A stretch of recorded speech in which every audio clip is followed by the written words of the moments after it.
Good evening, all of you. Good evening, Vaishnavi. Good evening, Vedanti. Rutika. Good evening, Gamini. Very good evening, all. Pranali, Nitisha, Rutika, Rani, Tapasya.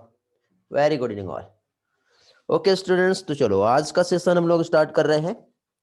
और आज के session में जैसे कि ecology का आज हमारा 4th लेक्चर है, ऑर्गेनिज्म एंड पॉपुलेशन हम लोग स्टार्ट किए हुए हैं, जिसमें आज के सेशन में हम लोगों को जो ग्रोथ मॉडल है ये हम लोगों को स्टडी करना है। ओके, तो ग्रोथ मॉडल से रिलेटेड जो भी कंसेप्ट है वो हम लोग यहाँ पर देखेंगे। सबसे पहले तो लास्ट लेक्चर में हम लोगों ने जो भी देखे थे, एक बार हम लोग जल्दी से पहले वो देख लेते हैं क्या क्या देखे हैं। मीन्स लास्ट लेक्चर में हम लोगों ने यहाँ पर जो स्टडी किए थे, जिसमें हम लोगों ने कहाँ तक पहुँच गए थे बेटा? ऑस्मो रेगुलेटर हो गया था, ऑस्मो कन्फर्मर्स भी हो गया था हमारा। उसके बाद हम लोग पॉपुलेशन क्या होता है ये देखे थे, आई थिंक। ओके, तो पॉपुलेशन से रिलेटेड हम लोगों ने यहाँ पे काफी इंपॉर्टेंट कंसेप्ट देखे थे। एक तो एडाप्टेशन हमने देखे थे, और पॉपुलेशन जो हम लोगों ने यहाँ पे समझे थे, जिसमें पॉपुलेशन एट्रीब्यूट्स जो है ये हम लोग समझ रहे थे। और पॉपुलेशन एट्रीब्यूट्स की यदि हम बात करें तो यहाँ पे हम लोगों ने बर्थ रेट, जिसमें एक लोटस का प्लांट का एग्जाम्पल हमने देखे थे, साथ ही साथ डेथ रेट हमने देखे थे, सेक्स रेशियो हम लोगों ने स्टडी किए थे, एज पिरामिड का भी हम लोग स्टडी किए थे, और साथ ही साथ लास्ट में हम लोग पॉपुलेशन डेंसिटी क्या होता है ये भी हम लोगों ने देखे थे। ओके, तो इसी पोर्शन को हम कंटिन्यू करेंगे, और यहाँ पे हम लोग जैसे कि जो पॉपुलेशन डेंसिटी है उसको समझेंगे सबसे पहले कि क्या होता है, ठीक है। और देन फाइनली उसके बाद फिर हम लोग नेक्स्ट पोर्शन जो है आज का पार्ट वो हम कंटिन्यू करेंगे। तो पॉपुलेशन डेंसिटी की यदि हम बात करें तो जैसे पॉपुलेशन साइज या पॉपुलेशन डेंसिटी जिसे एन से रिप्रेजेंट करते हैं, और एन से रिप्रेजेंट जो हम करते हैं तो इसमें हम लोग क्या है, जो भी नंबर ऑफ इंडिविजुअल्स है या स्पीसीज पर यूनिट एरिया या वॉल्यूम में हम मेजर करते हैं। जैसे कि हम लोगों ने पॉपुलेशन डेंसिटी की हम बात करें तो साइबेरियन क्रेन टोटल नंबर बेटा लेस देन 10 हो सकते हैं। क्लेमाइडोमोनास किसी पॉन्ड में हम देखें तो more than means million of species भी वहां पर प्रेजेंट हो सकती है, ये हम लोगों ने देखे थे। बट इसी के साथ साथ सिर्फ नंबर ही रिप्रेजेंट नहीं करता है पॉपुलेशन डेंसिटी को, एक बायोमास जिसमें हम लोगों ने 200 जो है, एक गांजर ग्रास बोलते हैं जिसको, कैरोट ग्रास, ठीक है, उसका कंपैरिजन हमने एक बनियान ट्री से किए थे। मीन्स पार्थेनियम का आप 200 प्लांट देखो और एक सिंगल बनियान ट्री को देख लो, तो आप इसमें ये नहीं कह सकते कि 200 प्लांट जो है इसका इम्पैक्ट एक सिंगल बनियान ट्री पे बहुत ज्यादा है। मीन्स यहाँ पे हम लोग पॉपुलेशन डेंसिटी को बायोमास के रिस्पेक्ट में भी हम समझ सकते हैं। फिर कुछ मेजरमेंट हम लोगों ने यहाँ पे समझे थे, जिसमें हम लोगों ने देखे थे कि यदि ह्यूज पॉपुलेशन है, जैसे कि फॉर एग्जांपल मछली यदि हम पकड़ रहे हैं, या फिर यहाँ पे कई हजार स्क्वायर मीटर एरिया है, और इसमें आपको इसका बायोमास यदि पता करना है तो आप इतना सारा जो है मेजर नहीं कर सकते, ठीक है। तो इसके लिए एक अल्टरनेटिव सोर्स, एक छोटी सी जगह जो है उसका मेजरमेंट निकाल के मल्टीप्लाई टोटल एरिया यदि आप करोगे तो इस तरह से आप फाइनली उसका पॉपुलेशन डेंसिटी जो है एक इनडायरेक्ट एस्टिमेशन जो होता है, जिसकी हेल्प से हम लोग यहाँ पे फाइंड कर सकते हैं। साथ ही साथ जैसे टाइगर की हम बात करें तो टाइगर की भी बात करें यहाँ पे तो एक तो पग मार्क्स, और साथ ही साथ फिकल पैलेट्स जो है इसकी हेल्प से हम लोग काउंट करके टोटल जो वहां पे जो टाइगर रिजर्व जो है हमारा या नेशनल पार्क, वहां पे कितने टाइगर प्रेजेंट है, ठीक है। जैसे आप ये देख रहे हो थोड़ा सा स्पेशल होता है बेटा फिकल पैलेट्स, ठीक है, इसको भी हम काउंट कर सकते हैं कितना यहाँ पे है, जिसकी हेल्प से फाइनली, ठीक, या फिर पग मार्क्स आप देखो, ठीक। और ये जो पग मार्क्स जो होते हैं, अब आप बोलोगे कि सर ऐसे बहुत सारे रहेंगे, लेकिन क्या होता है ये जस्ट लाइक जैसे हमारा डीएनए फिंगरप्रिंट होता है ना, उसी के अकॉर्डिंग ये पग मार्क्स जो है अलग अलग टाइगर के ये डिफरेंट होते हैं। फिकल पैलेट्स भी जो है डिफरेंट टाइगर में थोड़ा बहुत वहां पे डिफरेंट देखने को मिलेगा। तो इस तरह से भी हम लोग यहाँ पर मेजर कर सकते हैं। ओके, फाइनली अभी हम लोगों को समझना है पॉपुलेशन ग्रोथ। क्या समझना है? Population growth. उम्मीद करता हूँ सारे स्टूडेंट क्लास में आ गए होंगे। और फाइनली आज का लेक्चर बेटा टोटल बोर्ड प्रेजेंटेशन रहेगा, स्लाइड प्रेजेंटेशन नहीं रहेगा, क्योंकि काफी इंपॉर्टेंट कंसेप्ट जो है आज हम लोगों को यहाँ पे समझना है। कलर्स बेटा बहुत दिनों के बाद आप क्लास में दिखाई दे रहे हो, कैसे हो? How was your health? How is your health? Better? Hello बाकी स्टूडेंट, गुड इवनिंग बेटा सुप्रिया, आप भी लेट हो गए क्या आज? ओके चलो, तो लास्ट में आप लोगों का टेस्ट पेपर का रिजल्ट भी हम लोग डिस्कस करेंगे। ओके और उसके बाद फाइनली लास्ट में जो टेस्ट पेपर है उससे रिलेटेड यदि हम देखें तो जो भी आपके डाउट्स हैं या टोटल पेपर जो है, टोटल पेपर टेस्ट पेपर का यदि डिस्कशन करना है, रिवीजन टेस्ट कौन सा था हमारा 5, इसका हम लोग जो है डिस्कशन करेंगे। नेटवर्क प्रॉब्लम था, अभी क्लियर हो गया। चैट कहाँ पर करना है? कलर्स में चैट करना है। जस्ट वेट, मैं यहाँ पे रीनेम कर देता हूँ जहाँ पे आप लोगों को चैट करना है, ताकि किसी भी टाइप का प्रॉब्लम ना हो। ठीक है, जहाँ पे मेरे नाम के साथ चैट लिखा हुआ है वहां पे आप लोग चैट करोगे।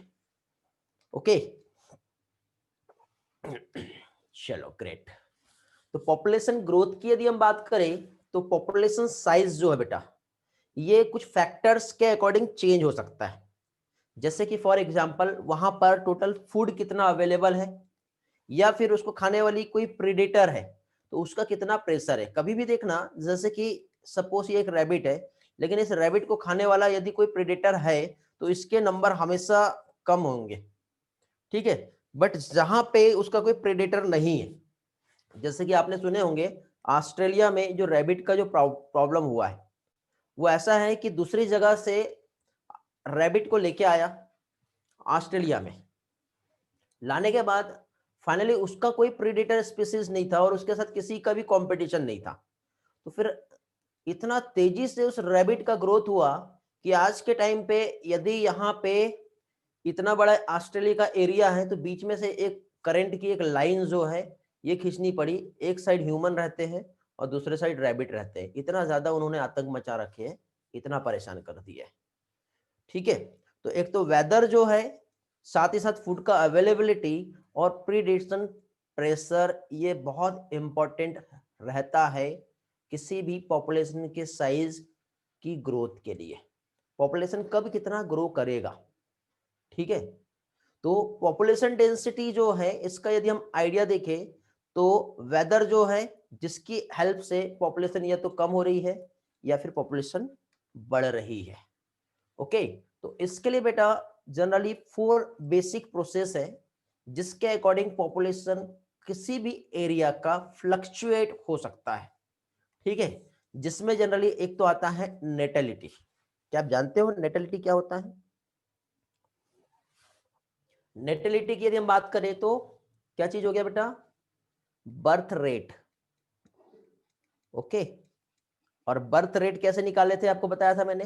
पहले हो सकता है कि यहाँ पे 5% थे, बाद में 3 और ऐड हो गए, टोटल 8 हो गया। तो हम यहाँ ऐसे नहीं बोलेंगे कि 8 है, इसका हम लोग क्या करेंगे, बर्थ रेट निकालेंगे। टोटल कितनी थी, अभी कितनी है, उसका परसेंटेज के अकॉर्डिंग वहां पे क्या है, हम बर्थ रेट निकालते हैं, जो कि नेटेलिटी कहलाता है। एज इट इज मोर्टेलिटी, पहले हो सकता था 50 थे, बाद में 5 माइनस हो गए, 5 डिवाइडेड बाय 50 मीन्स क्या हो जाएगा, एक्चुअल कितनी पॉपुलेशन थी, अभी कितनी है। ठीक है, कितना वहां से चला गया, तो वो क्या कहलाएगा बेटा, मोर्टेलिटी। मोर्टेलिटी मीन्स किस चीज को रिप्रेजेंट कर रहा है, ये मोर्टेलिटी रिप्रेजेंट कर रहा है डेथ रेट को। इमिग्रेशन, और इमिग्रेशन आपको याद होगा, ये वाला पोर्शन मैंने आप लोगों को इवोल्यूशन जब पढ़ाया था वहां पर भी एक्सप्लेन किया था। ओके, बताओ ये वाला इमिग्रेशन और ये वाला इमिग्रेशन दोनों में क्या डिफरेंस है? फर्स्ट वाला इमिग्रेशन क्या होगा, इन होना, वेरी गुड। जैसे कि फॉर एग्जांपल पर्टिकुलर ये एक एरिया है और यहां से नंबर ऑफ इंडिविजुअल्स, कुछ इंडिविजुअल्स यहाँ पे इंटर कर गए और आके यहाँ पे रहने लगे, तो ये वाला इमिग्रेशन ये कहलाएगा। सपोज यहाँ पे कुछ एरिया है और यहाँ पे नंबर ऑफ पॉपुलेशन रहती है, इसके कुछ मेंबर यहाँ से बाहर चले गए, तो ये वाला जो है ये क्या कहलाएगा, इमिग्रेशन कहलाएगा। ये चीज जो है हम लोगों ने यहाँ पे लास्ट लेक्चर में भी स्टडी किए हैं। तो चलो एक बार देख लेते हैं थोड़ा सा डेफिनेशन क्या होता है। वेरी गुड मृणाली, सेकंड वाला एग्जिट है, very good. Srishti Pawar, very good बेटा, ग्रेट। हाँ, तो अभी देखिए यहाँ पे natality, natality means number of birth particular एक पॉपुलेशन में एक पर्टिकुलर टाइम पीरियड में कितना हो रहा है, ठीक है, वो नेटेलिटी कहलाता है। जिसके सिंबल जो है बर्थ के लिए हम बी कहते हैं, तो सिंबल इसका बी ही रिप्रेजेंट होगा। डेथ के लिए डी रिप्रेजेंट होता है, ठीक है। Number of death particular population में during the given time period कितना हुआ। इमिग्रेशन जिसको आई से रिप्रेजेंट करेंगे, और आई जो है number of individual same species come into the habitat from दूसरी जगह से पर्टिकुलर टाइम में कितना हो रहा है। और एक इमिग्रेशन हो रहा है जिसको ई से रिप्रेजेंट करेंगे, नंबर ऑफ इंडिविजुअल्स जो है पर्टिकुलर पॉपुलेशन में जो लेफ्ट कर गए उस हैबिट से और कहीं और चले गए। ओके, तो अब कितना वहां पे पॉपुलेशन बचा। तो इस तरह से यहाँ पे natality, mortality, immigration and immigration ये कुछ टाइप्स दिए हुए हैं, ठीक है, जिसको हम सिंपल एक ग्राफ की हेल्प से समझ सकते हैं। आप जानते हो पॉपुलेशन डेंसिटी जिसको एन से रिप्रेजेंट करते हैं, और ये पॉपुलेशन डेंसिटी जिसमें हम प्लस से रिप्रेजेंट कर रहे हैं, मींस इमिग्रेशन कोई आया और बर्थ भी हुआ, तो पॉपुलेशन का साइज जो यहाँ पे क्या होगा, पॉपुलेशन ग्रोथ हो जाएगी, इंक्रीज हो जाएगा। लेकिन हम जिस चीज को माइनस से रिप्रेजेंट कर रहे हैं, मींस यहाँ पे पॉपुलेशन डेंसिटी क्या हो रही, कम हो रही है, पॉपुलेशन इस टाइम पे क्या होगा, डिक्रीज हो जाएगा। तो इस फॉर्मूले की हेल्प से यहाँ पर हम इसे समझ सकते हैं। ओके, तो इसमें क्या हो रहा है, नेटेलिटी और इमिग्रेशन जो है ये दोनों भी पॉपुलेशन के साइज को इंक्रीज कर रहा है, पॉपुलेशन डेंसिटी को इंक्रीज कर रहा है। और मोर्टेलिटी और इमिग्रेशन जो कि पॉपुलेशन के साइज को या पॉपुलेशन डेंसिटी को डिक्रीज करता है। तो इसको यदि हम सिंपल एक फॉर्मूला के बेस पर यदि समझना चाहे पॉपुलेशन डेंसिटी को, तो यहाँ पे कुछ इस फॉर्मूले की हेल्प से हम समझ सकते हैं। अब ये फॉर्मूला क्या है और किस तरह से यहाँ पे होगा, तो मैं आपको यहाँ पे बोर्ड पे जो है ये क्लियर करवा देता हूं। ओके, लास्ट स्लाइड बेटा तेजस्विनी, कौन सा प्रॉब्लम आया। चलो ये बोर्ड पे पहले ये वाला पार्ट समझ लो, फिर लास्ट स्लाइड पे आते हैं हम लोग, फिर समझा देता हूं। ओके, मैं दिखाई दे रहा हूं ना, प्रॉपर रिस्पॉन्स करो, विजिबल हूँ मैं प्रॉपरली, ग्रेट। तो अभी देखिए बेटा, जैसे कि अभी थोड़ी देर पहले जो हम देख रहे थे, तो at the time T, at the time T particular एक टाइम की हम बात कर रहे हैं जहां पे पॉपुलेशन साइज क्या है। तो at the time T population size means population density को हम एन से रिप्रेजेंट करते हैं, और हम टी टाइम में हम जब देख रहे हैं तो पॉपुलेशन साइज जो है किससे रिप्रेजेंट होगा, एन टी से, समझे। तो यहाँ पे क्या हो रहा है, हम लोग ये तो बेटा ये एन टी जो है एक इनिशियल पॉपुलेशन है जो अभी है या जो पहले था, बट एक पर्टिकुलर टाइम के बाद एक्चुअल वहां पे पॉपुलेशन कितनी होगी, तो उसमें हम क्या टाइम को जब आगे करके जब देखेंगे तो हम यहाँ पे एट द टाइम t+1 ऐसा हम देखेंगे। तो t+1 पॉपुलेशन साइज जो है वो कितना होगा, तो समय को जब टाइम को जब हम आगे करके जब देखेंगे तो वहां पर हम t+1 जो है ये रिप्रेजेंट करते हैं। तो हम जानते हैं पॉपुलेशन जो है डेंसिटी जिसको हम लोग n से रिप्रेजेंट कर रहे हैं, और n t+1 मींस हम इस पॉपुलेशन को आगे आने वाले टाइम में कैसा रहेगा इस पॉपुलेशन का साइज, उसको हम देख रहे हैं। तो उसके लिए एक फॉर्मूला हमने यहाँ पे लिखे, तो पॉपुलेशन साइज पहले कितना था मींस एनटी, अब पॉपुलेशन साइज आगे आने वाले टाइम पे कुछ चेंज होगा, फ्लक्चुएट होगा, तो क्या कैसे देखेंगे, कितना बर्थ हुआ है और कितना डेथ हुआ है, या कितने बाहर से कुछ नए आए हैं और कितने यहां से बाहर गए हैं। तो हम एक काम करते हैं, इसमें हम इस कंसेप्ट को कंसीडर करें, तो कितना बर्थ हुआ है और कितना इमिग्रेशन हुआ जिससे पॉपुलेशन साइज बढ़ेगा, इसमें से टोटल हम माइनस कर लेंगे कितना डेथ हुआ और कितने वहां से बाहर चले गए, समझे। तो इस तरह से यहाँ पे हम लोगों को एक फॉर्मूला मिल जाता है जो हमारे पॉपुलेशन साइज को रिप्रेजेंट करेगा, ठीक है। तो अब देखो यहाँ पे जो पॉपुलेशन साइज जो है, पॉपुलेशन साइज कब इंक्रीज हो रहा है और कब डिक्रीज हो रहा है। तो पॉपुलेशन साइज विल क्या चीज बेटा, इंक्रीज इफ क्या होगा बेटा, number of birth plus immigration, birth plus immigration के नंबर जब ज्यादा रहेंगे, नंबर ऑफ व्हाट बताओ, डेथ प्लस इमिग्रेशन, समझे। यदि ये ज्यादा है और ये कम है तो इस टाइम पे पॉपुलेशन साइज क्या होगा, इंक्रीज होगा। ये आपका फर्स्ट केस बनता है, समझ रहे हो बेटा। ये फर्स्ट पॉइंट जो यहाँ पे आ रहा है, नंबर जो है इंक्रीज या फिर डिक्रीज जब हो रहा है तो इसका यहाँ पे रीजन क्या है, क्लियर हुआ। फिर पॉपुलेशन साइज जो है ये डिक्रीज होगा, कब होगा बताओ, population size will decrease, same condition आएंगी, बट यहां पे क्या होगा, number of birth plus immigration ये लेस देन रहेगा number of death plus immigration की। तो इस टाइम पे पॉपुलेशन साइज क्या हो रहा है, क्योंकि देखो यदि बर्थ ज्यादा हुआ और बाहर से आने वाले भी ज्यादा है तो पॉपुलेशन वहां की जो रहेगी वो बढ़ जाएगी। लेकिन बर्थ तो कम हुआ, बाहर से आने वाले भी कम है, लेकिन जो थे वो भी भाग गए और डेथ भी हो गया, पॉपुलेशन साइज क्या होगा, सॉरी, डिक्रीज हो जाएगा, समझे, क्लियर हुआ बेटा। हेलो, चलो तो आगे बढ़ते हैं। ये वाला फॉर्मूला क्लियर हुआ क्या। अब हम लोग ग्रोथ मॉडल क्या होता है वो हम समझेंगे। Please explain formula, Rutika. Okay बेटा, फॉर्मूला एक्सप्लेन कर दे रहा हूं। ग्रेट। फॉर्मूला बेटा मैं यहां पे ये बता रहा हूं, थोड़ी देर पहले इस पर न्यूमेरिकल आते हैं ना बेटा ईश्वरी, पहले तो ये फॉर्मूला आप याद रखो। न्यूमेरिकल क्या है, ये पर्टिकुलर टाइम जो दिया हुआ है या बर्थ इमिग्रेशन इमाइग्रेशन, इस पे आप लोगों को डायरेक्टली कुछ कैलकुलेशन डेटा दिया जाएगा। फिर उसके बाद वहां पे आपको ऐसा कहा जाएगा कि पहले कितना साइज था अभी कितना है, फिर आपको फाइंड करना पड़ेगा। तो ये दो कंसेप्ट याद रखो, ये आपके एनसीईआरटी ने नहीं दिया है, बट ये फॉर्मूला के अकॉर्डिंग उसका कंक्लूजन ये निकलता है, मैंने आप लोगों को बता दिया, समझे। इसलिए मैंने कहा कि ये वाला पार्ट आज बोर्ड पे समझना जरूरी है, इसलिए इसके पहले का पोर्शन स्लाइड से मैंने थोड़ा फास्टली बता दिया, समझने वाला पार्ट ये है। ओके, समझ गए।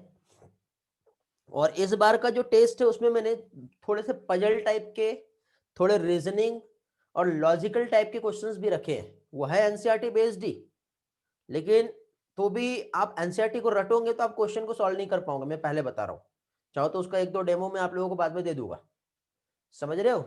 लेकिन आपको अच्छी तरह से एक एक चीज पढ़ना, इकोसिस्टम भी अच्छे से पढ़ लो और ये वाला चैप्टर भी अच्छी तरह से पढ़ लो।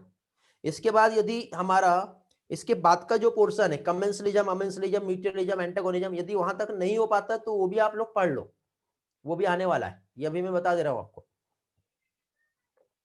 ठीक है। चलो तो यहां पे देखिए फॉर्मूला में रिवाइज करवा दे रहा हूं बेटा। थोड़ी देर पहले मैं आप लोगों को, देखो स्लाइड से समझो, फिर फॉर्मूला का यहाँ का जो पोर्शन है वो मैं बताता हूँ। थोड़ी देर पहले बेटा देखिए यहाँ पे मैं आप लोगों को जो कंसेप्ट समझा रहा था, कंसेप्ट में हम लोग देख रहे थे natality mortality. Natality means number of birth, यदि हुए तो पॉपुलेशन डेंसिटी जो है वो क्या होगा, इंक्रीज हो जाएगा। यही चीज हम लोग मोर्टेलिटी की बात करें तो वहां पे यदि डेथ हो गई तो पर्टिकुलर एक पॉपुलेशन हो सकता है यहाँ के 50 इंडिविजुअल्स यहाँ पे रह रहे थे और यहाँ पे 10 का 10 बच्चे का बर्थ हो गया, तो पहले 50 थे बट अभी कितने हैं, आफ्टर जब 10 का बर्थ हुआ तो वो हो गए 60। तो पॉपुलेशन डेंसिटी क्या हुई बेटा इस केस में, इंक्रीज हो गई। अब यहाँ पे पहले 50 थे, हो सकता है 10 का वहां पे डेथ हो गया तो ये मोर्टेलिटी निकल जाएगी। तो इस केस में हम लोग क्या कंसीडर करेंगे बेटा, पॉपुलेशन डेंसिटी जो है वो डिक्रीज हो गई। ओके, तो यही चीज देखो यहां पर ये पॉजिटिव और नेगेटिव साइन से रिप्रेजेंट किया है।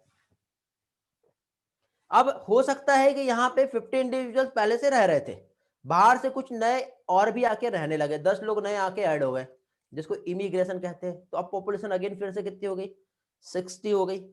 इमिग्रेशन में क्या होगा, पहले 50 थे, यहाँ से कुछ बाहर छोड़ के भाग गए तो पॉपुलेशन 50 की जगह कितनी हो गई, 40 हो गई। तो इस तरह से यदि हम दोनों को भी ऐड करते हैं ये प्लस वाले सिंबल को, नेटेलिटी प्लस इमिग्रेशन, 10 ये वाले और 10 ये वाले, तो इनिशियल साइज पॉपुलेशन का 50 था, 10 इधर से और 10 इधर से ऐड हो गए, मींस कितने हो गए, 50 प्लस 10 कितना हो जाएगा बेटा, 70। तो पहले से पॉपुलेशन अभी क्या हुई है बेटा, बढ़ गई है। अब एक काम करते हैं, उसी टाइम पे कुछ लोगों का यहाँ पे डेथ हो गया, कुछ लोगों का डेथ हो गया 5, और कुछ लोग वहां से छोड़ के भाग गए। हो सकता है वहां पे 5 छोड़ के भाग गए, तो पहले का पॉपुलेशन इतना था, फिर यहाँ पे 5 + 5 ये छोड़ के भाग गए, मीन्स 10 यहां से लेफ्ट कर गए। तो अब इनिशियल पॉपुलेशन जो है पहले 50 थी, डेथ भी हुआ, बर्थ भी हुआ, इमिग्रेशन भी हुआ, इमाइग्रेशन भी हुआ, बट एवरेज जो पॉपुलेशन वहां पे बची कितनी, 60 बची। तो पहले के कंपैरिजन में पॉपुलेशन 60 है, मीन्स यहाँ पे ग्रोथ हुई है, ये हम ये कंसीडर करेंगे। और इसी पार्ट को अब यदि हम लोग फॉर्मूले के बेसिस पे यदि हम समझे, तो फॉर्मूले के बेसिस पे यदि हम यहाँ पर देखेंगे अभी, तो फॉर्मूले के बेसिस पे हमें यहाँ पे जो रिजल्ट्स मिल रहा है, क्या आ रहा है बेटा, देखो। तो पहले तो at the time T population size जो है वो इनिशियल पॉपुलेशन साइज जिसको हम एनटी से रिप्रेजेंट कर रहे हैं, और जब हम टाइम को आगे बढ़ा के देखते हैं कि आगे चल के कैसा रहेगा, तो उसको हम n+t से रिप्रेजेंट करते हैं। तो कितना बर्थ हुआ, कितने बाहर से आए, कितना डेथ हुआ, कितने यहां से छोड़ के भाग गए, एवरेज पॉपुलेशन कितना बचा, उसके अकॉर्डिंग हम पॉपुलेशन साइज इंक्रीज हो रहा है या फिर डिक्रीज हो रहा है, ये हम यहाँ पे कैलकुलेशन निकाल सकते हैं। हेलो, अभी किसी का डाउट था, कौन था वो, आई डोंट नो, भूल गया मैं, समझ में आ गया, रिस्पॉन्स करो, समझा, वेरी गुड। अब हम लोग यहां पर ग्रोथ मॉडल समझेंगे, ठीक है।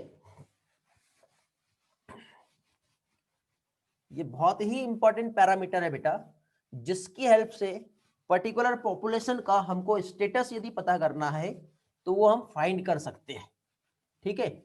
तो कुछ यहाँ पे ग्राफिकल रिप्रेजेंटेशन है जिसकी हेल्प से हम लोग यहाँ पे ये सारे कंसेप्ट को समझ सकते हैं, ओके, क्लियर है। तो अब हम लोग यहाँ पे देखिए क्या देखेंगे, ग्रोथ मॉडल जो है मींस ये एक रिफ्लेक्टेड पैटर्न है पर्टिकुलर पॉपुलेशन ग्रोथ का, ठीक है, जिसमें कुछ इंपॉर्टेंट टर्म्स हैं जो हम लोगों को समझना है। यदि वो टर्मिनोलॉजी क्लियर रही तो आगे का जो भी कंसेप्ट है वो आप बहुत अच्छी तरह से समझ पाओगे, जिसमें सबसे पहले हम लोग कैरिंग कैपेसिटी जो है वो हम समझेंगे।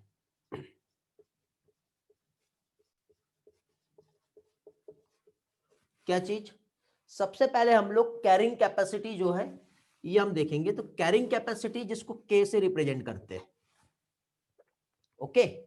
अब कैरिंग कैपेसिटी मींस क्या, तो अब देखो एक काम करते हैं, इस कैरिंग कैपेसिटी को मैं एनसीईआरटी स्टेटमेंट से समझाऊंगा तो आप कंफ्यूज हो जाओगे, मैं एक एग्जांपल देता हूं, ठीक है, जिसकी हेल्प से आप बहुत अच्छी तरह से समझ पाओगे, ठीक है।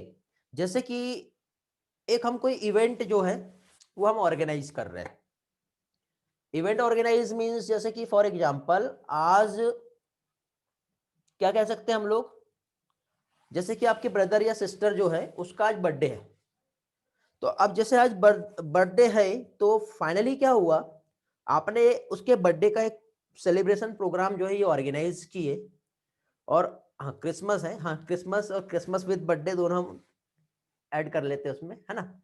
हाँ तो अब जैसे क्रिसमस भी है और बर्थडे भी है, तो ऐसा लगा कि नहीं कुछ फ्रेंड्स लोगों को, कुछ रिलेशंस में सभी लोगों को इनवाइट करते हैं और बहुत अच्छी तरह से हम जो है प्रोग्राम जो है हमारा इवेंट सेलिब्रेट करेंगे। अब सेलिब्रेट करने में आपने लिस्ट बनाया किसको बुलाएंगे, तो अब जितना भी हुआ आपने वहां पे जो है सारी चीजें लिस्ट बनाई, फिर ऑब्वियसली जब बाहर से लोग आएंगे तो उनके लिए फूड का जो है उसका भी अरेंजमेंट करना पड़ेगा। तो अब फूड के अरेंजमेंट के लिए आपने डायरेक्टली एक टेंडर जो है वो पर्टिकुलर जो क्या कह सकते हैं, जो भी फूड इवेंट जो संभालता है उसको आपने दे दिए, ठीक है। तो अभी आपने उसको बोल दिए कि हम लोग जो है ये जो इवेंट जो हमने ऑर्गेनाइज किए हैं इसमें 100 जो है पर्सन को हम बुला रहे हैं। तो आप एक काम कीजिए, 100 लोगों का खाना पीना का ध्यान जो है वो सारी चीजें जो है आपको देखनी है। तो उसने बोला ठीक है, 100 जो है वो तो ठीक है, लेकिन फिर वो बोलता है कि यदि मान लो उससे ज्यादा हो गए तो क्या करना है, ये भी कंडीशन आई। तो बोले ठीक है, मैं एक लिमिटेड जो है मैं अपने एफर्ट से, यदि मान लो बाई चांस कुछ ऐसा हो जाए और कुछ ज्यादा आ गया तो मैं 20 और जो है मैं अपने तरफ से अपने रिस्क पे संभाल लूंगा, लेकिन उसके ऊपर आया तो फिर मैं जो फूड है वो सर्व नहीं करूंगा, ठीक। हुआ ऐसे ही। तो कैरिंग कैपेसिटी क्या हो गई बेटा कि यदि मान लो उस इवेंट में एक के बाद एक आते जा रहे हैं फूड खा रहे हैं और फाइनली जो एंजॉय सेलिब्रेशन हो रहा है फिर चले जा रहे हैं, तो वहां पे जो कैरिंग कैपेसिटी हमारा उन पर्सन के लिए फूड जो हमें प्रोवाइड करना है वो कितने परसेंट का था 100, और ज्यादा से ज्यादा कभी ज्यादा भी होते हैं तो उससे ज्यादा कितने और 20 यदि ऐड हो गए तो भी वहां पे एडजस्ट कर लिया जाएगा, लेकिन उससे ज्यादा हुआ तो फिर उनके लिए फूड अवेलेबल नहीं है। ऐसे मैरिज पार्टी में भी होता है, आपने देखे होंगे कभी कभी आप 1000 पीपल का खाना बनाते हो और कभी कभी 1000 से ज्यादा बहुत ज्यादा आ जाते हैं, 1500 आ जाते हैं, फिर क्या करेंगे? तो वहां पे फिर एक कैरिंग कैपेसिटी है बेटा, उससे ज्यादा फिर वहां पे अवेलेबल नहीं होगा। तो यहाँ पे कैरिंग कैपेसिटी जो है हम कहा की ऑफ अ हैबिटेट, यहां के हम लोग जो है कैरिंग कैपेसिटी देख रहे हैं, तो इसको हम क्या कह सकते हैं बेटा? इट इज मैक्सिमम, क्या चीज? इट इज मैक्सिमम नंबर्स, किसके? क्या कह सकते हैं हम? जो भी इंडिविजुअल्स है पर्टिकुलर पॉपुलेशन में, तो maximum number of individuals of a population. Okay, particular population में कितने मैक्सिमम नंबर हो सकते हैं, ठीक है? We can provide with optimum resources, we can provide with optimum resources. Okay, किस चीज के लिए? For survival. तो अब देखिए नेचर भी ऐसे ही कुछ कर रहा है बेटा। आप देखना नेचर में ना कभी भी किसी भी चीज का एक बैलेंस जो है बना के रखता है। जहां पे उसे ऐसा फील होता है कि लिमिट से ज्यादा वहां पे आ रहा है तो उसका खुद का भी फूड को सर्व करने का जो है कैरिंग कैपेसिटी है, ठीक है? एक लिमिटेड अमाउंट तक के कोई भी एक पर्टिकुलर पॉपुलेशन सर्वाइव करती है और एकदम से बढ़ती है, कभी कभी कुछ देखना कभी कभी आती है और एकदम से धड़ालने से खत्म भी हो जाती है, ऐसा भी होता है, देखे होंगे आपने। तो कैरिंग कैपेसिटी क्या है ये समझ में आ गया आपको? ये टर्म समझना बहुत जरूरी था। यदि कैरिंग कैपेसिटी समझ में आ गया है तो फिर हम आगे बढ़ते हैं। अब इसका यूज जो आगे समझ में आएगा आपको, मैं जब फॉर्मूला में और ग्राफ में पुट करूंगा तो आपको और अच्छे से क्लियर हो जाएगा। समझे वाला पार्ट? एक हम लोग बायोटिक पोटेंशियल या फिर रिप्रोडक्टिव पोटेंशियल समझेंगे, ये हो गया आपका कैरिंग कैपेसिटी। सेकेंड हम लोग यहां पर बायोटिक पोटेंशियल, इसी को रिप्रोडक्टिव पोटेंशियल भी कहते हैं, या फिर इसको सिंपल टर्म में यदि हम समझे तो intrinsic rate of natural increase, जिसे स्मॉल आर से रिप्रेजेंट किया जाता है। क्या चीज? Intrinsic rate of natural increase, जिसे स्मॉल आर से रिप्रेजेंट करते हैं। अब ये क्या है? आपने देखे होंगे जैसे नार्वे रेट का वैल्यू स्मॉल आर का कुछ वैल्यू दिया हुआ है, वो समझा नहीं एनसीईआरटी में कई लोगों को क्या दिया है, ठीक है? तो यहां पे देखो बेटा, कभी भी देखना किसी भी एक इंडिविजुअल्स का खुद का एक रिप्रोडक्टिव पोटेंशियल होता है, ठीक है? जैसे कि हम एक एग्जांपल देखते हैं, एक एग्जांपल से हम समझते हैं। हम आर वैल्यू जो है किसकी बेटा? एक ह्यूमन फीमेल जो है, ह्यूमन फीमेल का आर ऑफ ह्यूमन फीमेल जो है ये हम देख रहे हैं। अब ये जो ह्यूमन फीमेल की यदि हम आर वैल्यू को समझे तो इसकी कंप्लीट रिप्रोडक्टिव लाइफ कितनी है बताओ? कितना होगा? चलो बताओ, जल्दी से बताओ। बहुत सिंपल क्वेश्चन पूछा मैंने आपसे।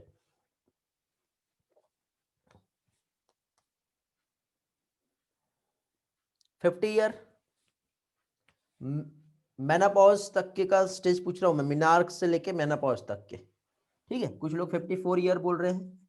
एक काम करते हैं, 54 ईयर में 14 को माइनस कर लो, क्योंकि 14 ईयर्स तो उसका जो है बच्चे से मिनार्क जो है स्टार्ट होने का टाइम लग गया। तो एक एवरेज हम मान के चलते हैं, 40 ईयर हम मान के चलते हैं, चलो ठीक है? एक हम ऐसे हाइपोथेटिकल डेटा ले रहे हैं, ठीक है? बाकी आप तो जानते हो कितना है। तो अब देखिए इसमें एक साल में जो है टोटल कितने मंथ होते हैं? 12 मंथ होते हैं। लेकिन यदि मान लो वो फीमेल एक बार प्रेग्नेंट हुई तो 9 मंथ तक क्यों फिर से हो पाएगी क्या? नहीं हो पाएंगी, क्योंकि उसके बाद ही होंगी, आगे होंगी। तो हम इसको 9 से डिवाइड करेंगे।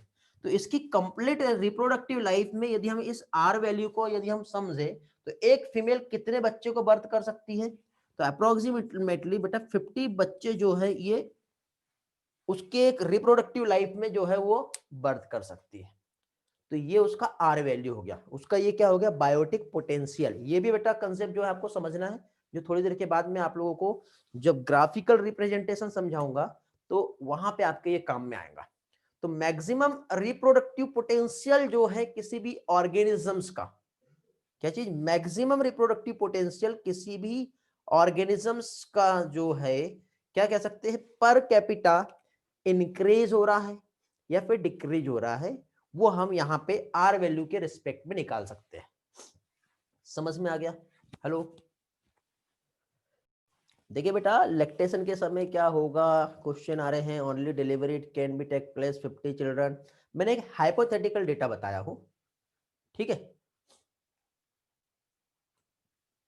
एक हाइपोथेटिकल डेटा हम समझ रहे हैं, जैसे कि फॉर एग्जांपल एक फीमेल है, वो मैक्स टू मैक्स 50 बच्चे को बर्थ कर सकती है, तो उसका ये आर वैल्यू। लेकिन क्या रियल में ऐसा हो रहा है कि कोई एक फीमेल 50 बच्चे को, 50 चाइल्ड को बर्थ कर रही है? क्या कर रही है? नहीं। तो कितना उसका मैक्सिमम रिप्रोडक्टिव पोटेंशियल है? वो डिपेंड करेगा महाभारत में हुआ था, अभी तो नहीं हो रहा ना। ओके, हाँ महाभारत में 5 हुए थे। कभी कभी आपने 6, 7, 8 भी सुने होंगे, देखे भी होंगे, आज भी है, बट उससे ज्यादा नहीं है ना? हाँ, तो हाँ 111, हाँ। लेकिन अब देखिए यहाँ पे आर जो है वो किस चीज को रिप्रेजेंट कर रहा है? मैक्सिमम एक रियलाइज, एक आइडेंटिकल, हम क्या कह सकते हैं, कंडीशंस, ठीक। तो अब देखिए यहां पे पहली चीज तो कितना बर्थ हो रहा है, कितना डेथ हो रहा है, दोनों को मिलाने के बाद फाइनली हम उस आर वैल्यू को वहां पे देख सकते हैं। तो बर्थ रेट मैक्सिमम कितना हो रहा है? तो मैक्सिमम बर्थ मींस हम किसमें बर्थ रेट में देख रहे हैं? Per capita birth. ओके, उसके बाद डेथ रेट जो है वो मिनिमम होगा। तो यहां पे इस तरह से हम इस आर को यदि हम समझे तो ये आर के लिए हम एक फॉर्मूला पुट करें तो क्या होगा? बी माइनस डी, ये आपका आर निकलेगा। तो ये आर मींस रिप्रोडक्टिव पोटेंशियल, क्योंकि बेटा नेचर की कुछ रिसोर्सेस है और साथ ही साथ वहां पे नेचर का कुछ रेजिस्टेंस आएगा।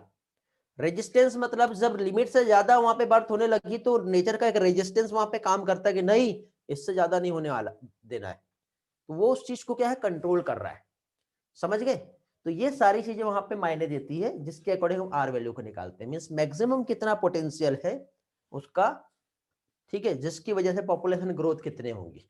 ये दोनों कंसेप्ट समझ में आ गए। तो अब हम लोग यहाँ पर एक्सपोनेंशियल, जियोमेट्रिक या फिर जे शेप जो कर्व है, ग्रोथ मॉडल, वो हम देखने वाले हैं। रिस्पॉन्स करो, आगे बढ़े जल्दी से। ये समझा सभी को? आर वैल्यू क्या है, कैरिंग कैपेसिटी क्या है? वेरी गुड, चलो सभी के पॉजिटिव रिस्पॉन्स मिल रहे हैं। कितने स्टूडेंट है अभी यहाँ पर?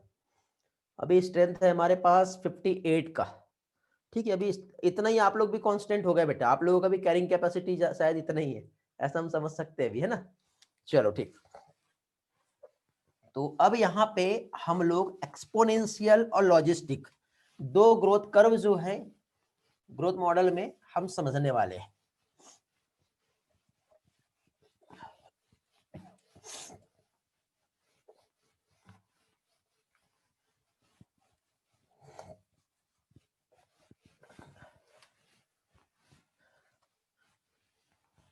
चलो, तो अभी देखिए यहां पे हम लोग फर्स्ट कौन सा वाला बेटा,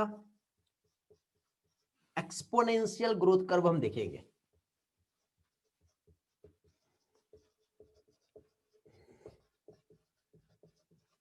ये आपके एनसीईआरटी में दिया हुआ है, इसी को जियोमेट्रिक भी कहते हैं। जियोमेट्रिक क्या होता है ये भी हम लोगों ने पढ़े, क्या होता है बेटा जियोमेट्रिक? इसी को जे शेप भी कहते हैं। एरिथमेटिक और जियोमेट्रिक पढ़े हम लोगों ने, याद आ रहा है क्या बेटा? जे शेप, ग्रोथ मॉडल। तो अभी देखिए यहाँ पे एक्सपोनेंशियल या फिर वेरी गुड 2 × 2 × 2। तो अब यहाँ पे एक काम कर रहे हैं हम लोग, एक यहाँ पे हम लोग ग्राफ बनाएंगे ये वाला। तो इस ग्राफ को हम पर्टिकुलर टाइम टी से यहाँ पे रिप्रेजेंट करेंगे और इधर साइड हम लोग पॉपुलेशन का साइज जो है इस चीज को रिप्रेजेंट करेंगे। तो पर्टिकुलर टाइम टी में पॉपुलेशन का साइज जो है वो कितना हुआ। तो हमेशा देखना बेटा एक्सपोनेंशियल में क्या होती है, कंडीशन हमेशा ये ऐसी आती है, ये जस्ट लाइक है जे से ग्रोथ कर्व बनता है। क्यों मालूम है, इस टाइम पे बेटा देखो जब जब भी रिसोर्सेस अनलिमिटेड है और किसी भी दूसरी स्पीसीज का कोई कंपटीशन नहीं है वहां पर, और प्रीडेटर स्पीसीज भी उस टाइम पे नहीं है, वही ऑस्ट्रेलिया की रेबिट प्रॉब्लम जो मैं आपको समझा रहा था। ठीक है, तो जब ऐसी कंडीशन आएंगी तो उस टाइम पे क्या होगा, ये जो ग्रोथ कर्व जो है वो क्या होगा, जे शेप बनेगा। बट नेचुरली ऐसा हो रहा है क्या, ये नेचर में बेटा ऐसे चांस बहुत ही कम या फिर रेयर देखने को मिलते हैं, समझे। तो इसमें देखो ये जो इनिशियल ग्रोथ रहेगा जिसको लैग टाइम कहते हैं, फर्स्ट फेज जो यहाँ पे आ रही है लैग फेज होती है। लैग फेज के बाद सेकेंड फेज यहाँ पे आएंगी, ये वाली जहाँ पे ग्रोथ बहुत ज्यादा हो रहा है जिसको लॉग फेज कहेंगे। यहाँ पे ग्रोथ जो है मैक्सिमम आती है और फिर इमीडिएटली जब यहाँ तक पहुंचती है तो पॉपुलेशन साइज एकदम क्रश हो जाता है। तो ये वाली जो फेज है ये क्या बेटा, क्रशिंग फेज हो जाएगी। ठीक है, आपने देखना बेटा जैसे फ्रॉग जब रेनिंग सीजन आता है तो इमीडिएटली देखना कितने सारे फ्रॉग जो है बाहर निकल के आ जाते हैं, छोटे विलेज में देखे होंगे आप लोगों ने। या फिर इंसेक्ट की भी हम बात करें तो पर्टिकुलर एक सीजन जब आता है तो उस टाइम पे इंसेक्ट जो है इमीडिएटली कहीं पे भी थे नहीं, कहां से आ गए समझ में नहीं आया और एक साथ बहुत सारे आ जाते हैं। ठीक है, मींस वहां पे उस टाइम पे क्या हुआ, उसको वेदर ने साथ दिया। और यदि रिसोर्सेज जिस टाइम पे अनलिमिटेड है, रिसोर्सेज जब अनलिमिटेड रहेगा पहली कंडीशन, तब बेटा एक्सपोनेंशियल ग्रोथ देखने को मिलेगी।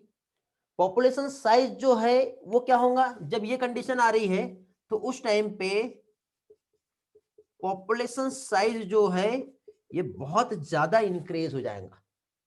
ठीक है, मैक्सिमम डेंसिटी तक के, कितना मैक्सिमम डेंसिटी तक के पहुंच जाएगा, इतना ज्यादा पॉपुलेशन साइज जो है उस टाइम पे इंक्रीज होगा, देन इमीडिएटली क्रश्ड हो जाएगा, एकदम से बड़ा।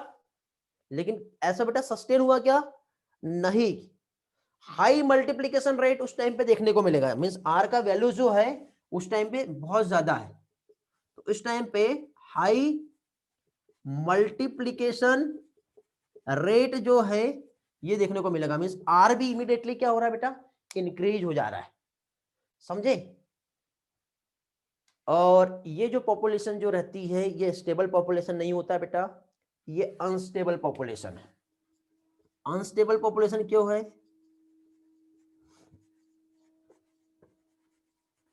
क्योंकि देखो भले भी पॉपुलेशन कितना भी बढ़ रहा है, क्योंकि देखो जब फूड अनलिमिटेड रहा तो आप खुद सोचिए कि कोई भी स्पीसीज को जब कोई कंपटीशन नहीं रहा और जब फूड अनलिमिटेड मिलेगा तो फुल पोटेंशियल से वो रिप्रोड्यूस करेगा, अपने प्रोजेनी को बहुत सारी बढ़ाएगा और उसके नंबर्स बहुत सारे हो जाएंगे। लेकिन कहीं ना कहीं चल के उसको गिरना है बेटा, कब तक क्यों ऐसा खड़ा रहेगा, कहीं ना कहीं तक चल के वो गिरेगा।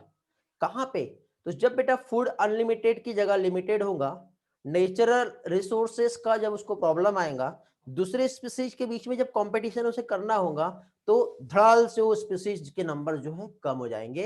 और ऐसा इंसेक्ट आप रेनी सीजन में देख लो या फिर एल्गल ब्लूम्स आप देखना। ठीक है, तो एल्गल ब्लूम्स जो है वो धीरे धीरे बढ़ते हैं, एकदम से बहुत सारे हो जाते हैं और खत्म हो जाते हैं। तो कुछ एग्जांपल्स आपको मालूम होना चाहिए, इंसेक्ट और एल्गल ब्लूम्स जो है। ठीक है, और इंसेक्ट कभी भी नहीं बेटा, नहीं तो आप बोलोगे अभी क्यों नहीं दिख रहे। तो इंसेक्ट जो है किस टाइम की बात आ रही है बेटा, रेनी सीजन जो है ये आपको याद रखना है। रेनी सीजन जो है उस टाइम पे आप इंसेक्ट का पॉपुलेशन देख लो।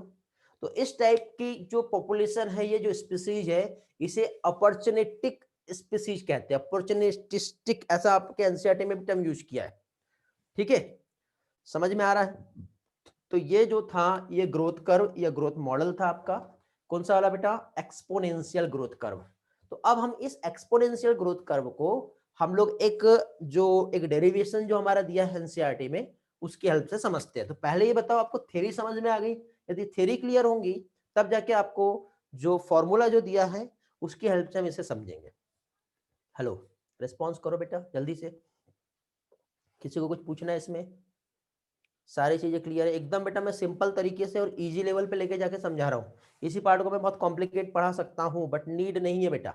जैसे क्वेश्चन जनरली एग्जाम में आते हैं वैसे ही हम लोग यहाँ पर देखेंगे। चलो वेरी गुड, सभी स्टूडेंट के यहाँ पे रिस्पॉन्स मिले हैं, यस सर, क्लियर है sir, okay sir, all clear, तो वेरी गुड। आगे बढ़ रहे हैं हम लोग।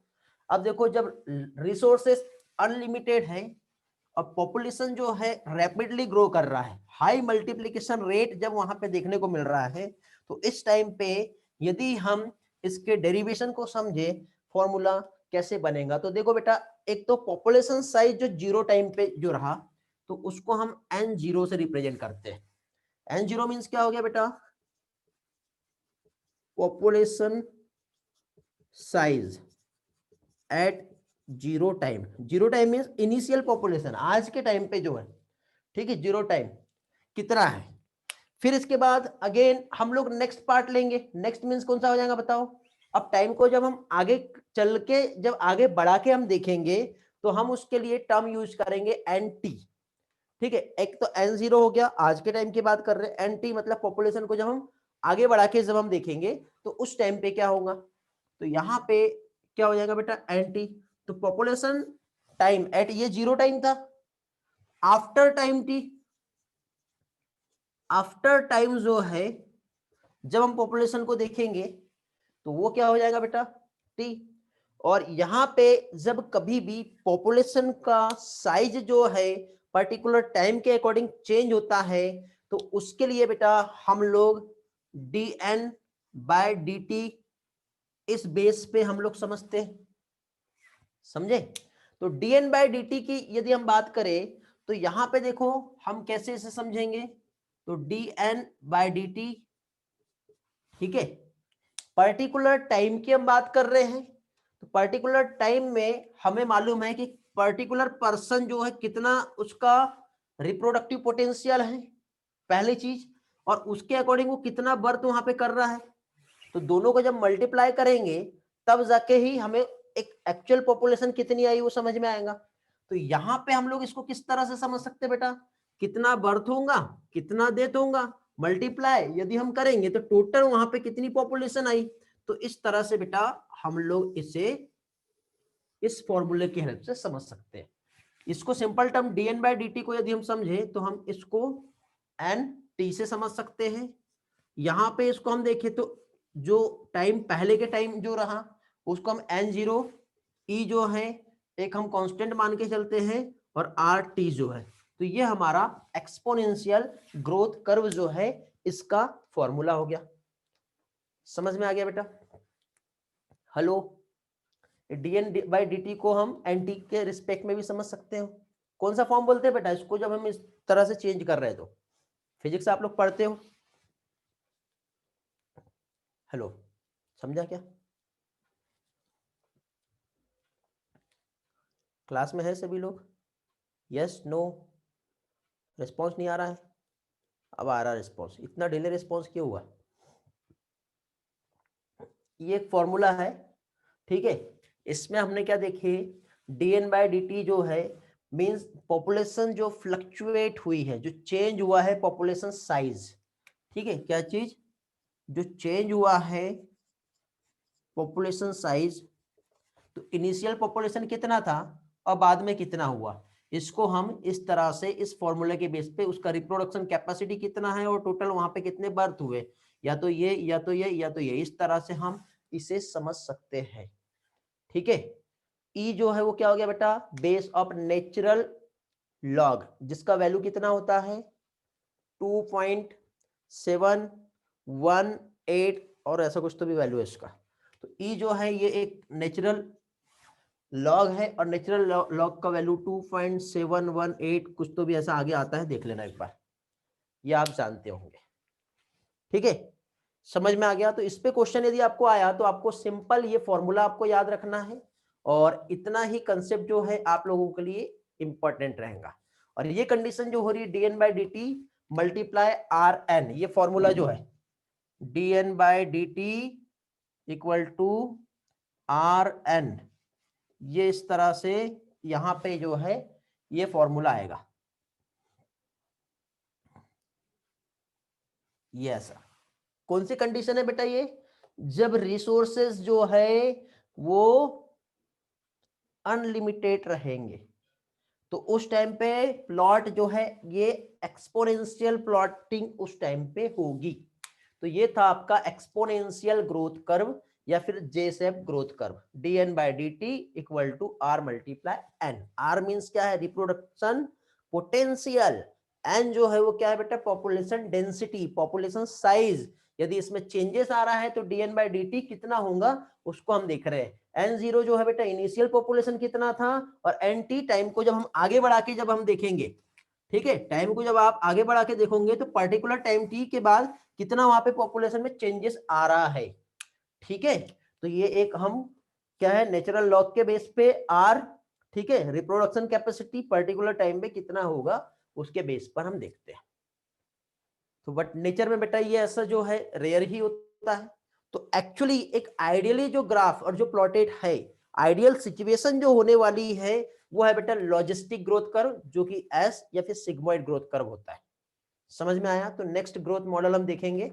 ठीक है, कौन सा वाला बेटा? Logistic growth model. ये वाला पार्ट क्लियर है सभी लोगों का? जल्दी से रिस्पॉन्स कर दो ताकि हम आगे जाएंगे। किसी को इसमें कुछ डाउट है तो आप लोग इस पे क्वेश्चन कर सकते हो। यहाँ पे सिंपल आप फॉर्मूला याद रखिए।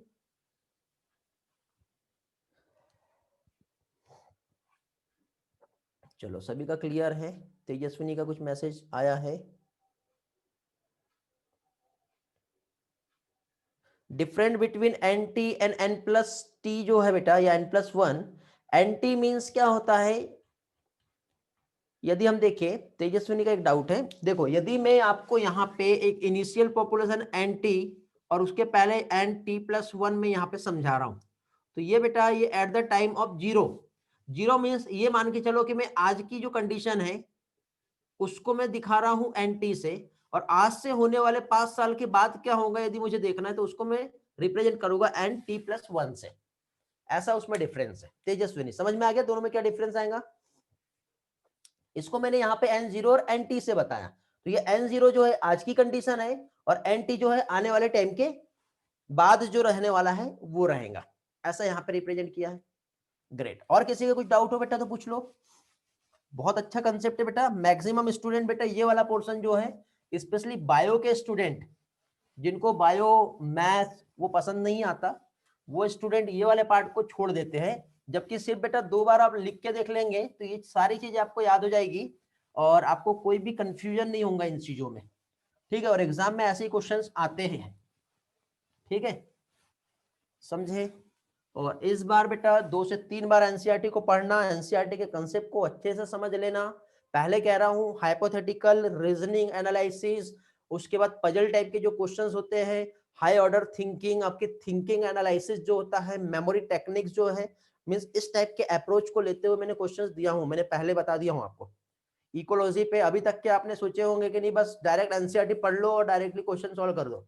इकोलॉजी बेटा ऐसा नहीं है।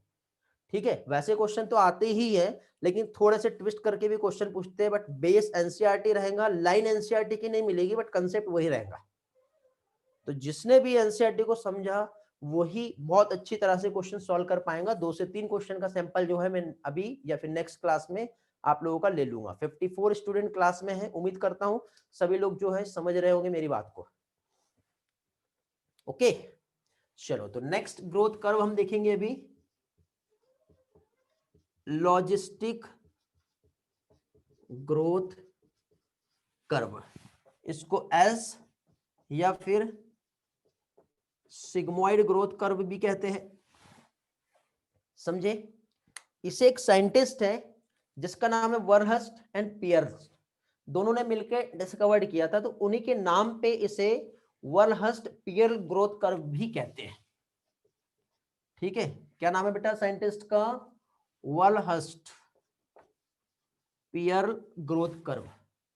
ओके, इनके नाम पे जो है ग्रोथ मॉडल ये यहाँ पे रिप्रेजेंट होता है। तो ये कंडीशन कब बनेगी, जब रिसोर्सेज जो है क्या होगा बेटा, लिमिटेड होगा।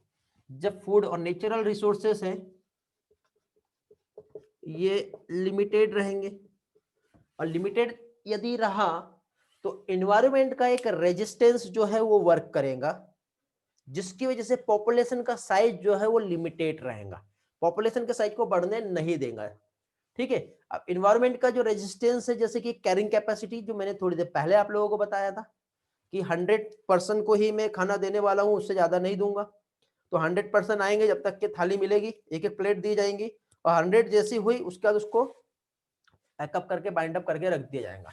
उसके बाद कोई और आया भी तो वो वहां पे सर्वाइव नहीं कर पाएगा, टाटा बाय बाय बोल दिया जाएगा। ये कंडीशन जो है जनरली हमारे नेचर में है। तो ये कंडीशन जब नेचर में है तो इसमें देखिए, जब नेचुरल रिसोर्सेज जब लिमिटेड है तो इसके अगेंस्ट में जब हम एक टाइम टी और पॉपुलेशन डेंसिटी एन के अकॉर्डिंग हम जब इस ग्राफ को प्लॉट करेंगे, और यदि मान लो उसका कैरिंग कैपेसिटी कुछ कुछ इतना है, यानी कि पॉपुलेशन ग्रोथ यहां तक के होगी, तब तक के ही हम उसे सर्व करने वाले हैं, उससे ज्यादा नहीं देंगे। तो देखो इनिशियल पॉपुलेशन ये नंबर 1 लैग फेज, ठीक है, नॉर्मल धीरे धीरे ग्रोथ कर रहा है। तो हम लोगों ने पढ़े बेटा पहले लैग फेज जो है, लैग फेज में क्या हो रहा है बताइए, तो लैग फेज में स्लोली ग्रोथ होने वाली है बेटा पॉपुलेशन की। ओके, स्लो ग्रोथ आपने देखे होंगे, शादियों में भी ऐसे ही होता है, पहले पॉपुलेशन आती है ना तो शुरुआत में कुछ नहीं रहते, बहुत धीरे धीरे, और उसके बाद देखने एकदम से इतने सारे हो जाते हैं कि पता भी नहीं चलता है। और ऐसे ही हमारा बेटा नेचर में जो ग्रोथ हो रही है पॉपुलेशन, ठीक है, जो ग्रोथ हो रहा है वो ऐसा ही होता है। तो लैग फेज जो है स्लोली होता है। फिर उसके बाद बेटा सेकंड फेज आती है जिसे एक्सेलरेट फेज कहते हैं, ठीक है, और एक्सेलरेट नंबर जो रहेगा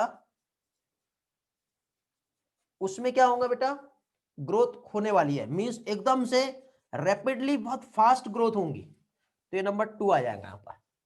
फिर उसके बाद नेक्स्ट जो फेज आता है वो आता है बेटा डिक्लेरेशन फेज, ठीक है। डिक्लेरेशन फेज में क्या होगा कि इसके बाद अब और कैपेसिटी नहीं है, अब यहां पे आने के बाद इस तरह से जो है अब उसको स्टेबल करना पड़ेगा।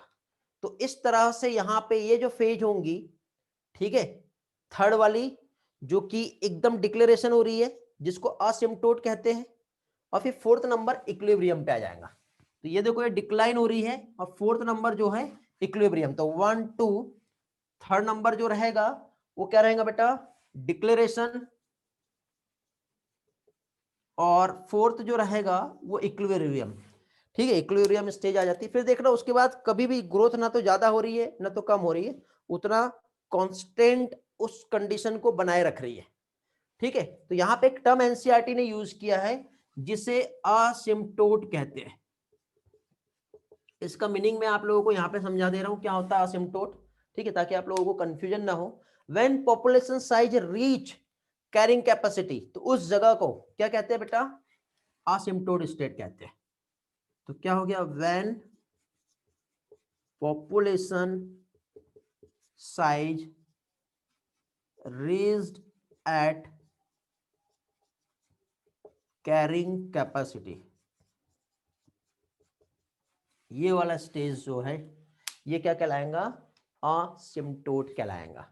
इस रिस्पेक्ट में हम लोगों को यदि फॉर्मूला देखना है तो वही वाला फॉर्मूला बेटा dN/dt, ठीक है, हमने देखे थे जहां पे r को n से मल्टीप्लाई किया था, ठीक है। लेकिन साथ ही साथ यहाँ पे कैरिंग कैपेसिटी जो है इसको भी तो बताया जा रहा है बेटा, k-n/k, कितना कैरिंग कैपेसिटी है। तो ये फॉर्मूला जो है ये किस चीज को रिप्रेजेंट कर रहा है, ये फॉर्मूला बेटा हमारा लॉजिस्टिक ग्रोथ कर्व को रिप्रेजेंट कर रहा है। इसी फॉर्मूले को यदि हम एनटी के रिस्पेक्ट में हम देखें तो एनटी पर्टिकुलर टाइम के बाद n0 e की पावर क्या थी बेटा r, उसके ब्रैकेट में हम जो है क्या चीज बताएंगे, k-n/k मल्टीप्लाई t। तो ये जो फॉर्मूला है ये लॉजिस्टिक ग्रोथ कर्व को रिप्रेजेंट करता है। तो ये दोनों भी चीजें आपको याद रखनी है बेटा, एकदम सिंपल है, कुछ भी कॉम्प्लिकेटेड नहीं है, दो चीजें आप अच्छी तरह से याद रख लिए तो भी सफिशिएंट है। ठीक है। तो मोस्ट ऑफ द स्पीसीज यदि हम देखें लॉजिस्टिक ग्रोथ में, तो यहाँ पे क्या कहलाती है, वो एक इक्विलिब्रियम स्टेज कहलाती है। और ये स्पीसीज जो है बहुत ही ज्यादा स्टेबल रहेगी। इसके पहले की स्पीसीज देखना आप, स्टेबिलिटी नहीं दिखेगी। क्यों? क्योंकि जे शेप कर्व था, एकदम से बढ़ती है और धड़ालने से गिर जाती है, एकदम तबाह हो जाता है, क्रस्ट हो जाती है सारी पॉपुलेशन। बट यहाँ पे बेटा धीरे धीरे बढ़ रही है, और उसके बाद एक इक्विलिब्रियम स्टेज आएंगी, तो वही स्टेट में वो जनरली सर्वाइव करेंगी, ना तो बढ़ेगी ना तो कम होगी। और ये हमारे नेचर का रूल है, और ये इसी तरह से चलता है। इसके बाद बेटा कुछ वैल्यू दी हुई है आर की, ये वाला पार्ट समझ में आ गया? क्लियर है तो बताइए, फिर हम आगे बढ़ते हैं। आज हम यहीं तक के देखेंगे आर का वैल्यू। फिर नेक्स्ट लेक्चर में हम लोग यहाँ पे जो स्टार्ट करेंगे वो हमारा रहेगा कौन सा चीज, पॉपुलेशन इंटरेक्शंस, जिसमें कमेंसलिज्म, अमेंसलिज्म, एंटागोनिज्म, पैरासिटिज्म, इस टाइप के कुछ टर्म्स जो है वो हम देखेंगे। चलो वेरी गुड, क्लियर हो गया। कुछ क्वेश्चंस भी अभी मैं आप लोगों को बता दूंगा, क्योंकि आप लोग हो आज, तो आपके होने का और कुछ लोग नहीं है उनके नहीं होने में कुछ ना कुछ अंतर होना चाहिए बेटा, कुछ ना कुछ डिफरेंट होना चाहिए। आज आप यहाँ पर हो, आप मेहनत कर रहे हो, तो लाइफ में आज आपको आज का एडवांटेज मिलना चाहिए। आप अपने कल से अपने आज में आगे बढ़ना चाहिए, हमेशा लाइफ का ये रूल्स है बेटा, और वैसा बनाए रखना। चलो तो ये वाला पार्ट आप लोगों का क्लियर हो गया। तो बेटा हम कुछ आर की वैल्यू जो है उसको हम समझ लेते हैं। ठीक है, तो यहां पे देखिए बेटा, जो वैल्यू जो दी हुई है आर की, वैल्यू ऑफ आर, तो आर की जो वैल्यू है यहां पे पहली चीज तो नंबर 1 नॉर्वे रेट जो है इसका दिया हुआ है। नॉर्वे रेट के बाद यहां पे यदि हम देखें तो फ्लोरबिटल जो है इसका दिया हुआ है। फ्लोरबिटल के बाद यहां पे ह्यूमंस जो है इसका भी आर का वैल्यू दिया हुआ है। तो कभी भी देखना बेटा, रैपिडली जो मल्टीप्लाई करेगा वो कौन करेगा? आई थिंक कुछ प्रॉब्लम आ गया, जस्ट वेट। हाँ, तो देखिए हम आर का वैल्यू देख रहे हैं, तो कभी भी देखिए जो फ्लोरबिटल है ये बहुत तेजी से रैपिडली जो है ग्रो करेगा, तो इसका जो आर का वैल्यू जो रहेगा वो कितना रहेगा? इसका आर का वैल्यू 0.12 रहने वाला है। इसके कंपेरिजन में रेट का आर वैल्यू कम ही रहने वाला है, मीन 0.015। देखो इजीली आप याद रख सकते हैं 1215, ठीक है, 0 1, ये देखो 0 1 है, यहाँ पे 1 2 है। ह्यूमन ह्यूमन का एनसीईआरटी ने जो डेटा दिया बेटा, एक तो 1981 की बात की है और दूसरा 2000 की बात की है। तो 1981 में 0.02, ठीक है, 02 मीन्स इससे थोड़ा सा ज्यादा यहाँ पे बताया हुआ है ह्यूमन का 0.5, और 2000 में जो है ये जो एस्टिमेट निकल के आया 0.176, ऐसा कुछ तो भी यहाँ पे दिया हुआ है, ऐसे दिया है। ठीक है, तो ये आर का वैल्यू है, ये आप लोगों को बेटा याद करना पड़ेगा। ठीक है, और देखिए ये हम लोगों ने ये जो लॉजिस्टिक ग्रोथ कर्व जो देखे, ये कब आ रहा है? जब रिसोर्सेस लिमिटेड है, तो कंपटीशन होने वाला है मेंबर्स के बीच में, और मेंबर्स के बीच में कंपटीशन होने वाला है, तो वही डार्विन का नेचुरल सिलेक्शन काम करता है बेटा। Fittest to survive and reproduce, survival of the fittest यहाँ पे काम करेगा। तो इसको हम इवोल्यूशन से भी कनेक्ट कर सकते हैं। तो इस तरह से यहाँ पे ये लॉजिस्टिक ग्रोथ कर्व जो है ये अप्लाई होता है। क्लियर हो गया बेटा सारी चीजें? रिस्पॉन्स करेंगे जल्दी से। चलो अब कुछ क्वेश्चंस जो है अब हम देख लेते हैं, जो हमें देखने हैं और इंपॉर्टेंट है, और जल्दी जल्दी रिस्पॉन्स करेंगे। देखिए 50 स्टूडेंट बच्चे हैं, और ये 50 स्टूडेंट अभी जो यहाँ पे हैं डायरेक्ट बेटा आपके ये मान के चलो कि नियर अबाउट 10 क्वेश्चन भी आपके आज के डिस्कशन से आगे, तो मल्टीप्लाई 4 कर दो, आपके 40 मार्क्स जो है इस बार के टेस्ट के बढ़ गए, यदि आज 10 क्वेश्चन डिस्कस होते हैं तो। बट ध्यान रहे कंपटीशन आपको करना है, जो नहीं है इस बार शेयर मत करो उनके साथ, नहीं तो वो आपके भरोसे पे बैठे होंगे और आप ये डेटा उनके साथ शेयर कर दोगे, तो फिर आप तो गए बेटा, समझे?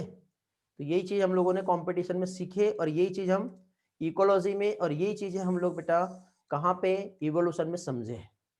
ओके, तो अब ये यहाँ पे जो डेटा है थ्योरी, मुझे नहीं लगता कि कोई भी थ्योरी अभी आप लोगों के साथ कुछ भी डिस्कस करने वाली है। तो डायरेक्टली हम यहाँ पे एक काम करते हैं, आगे बढ़ते हैं, और डायरेक्टली जो है क्या करते हैं बेटा, क्वेश्चंस पे चलते हैं। स्लाइड को छोटा कर लेता हूं पहले।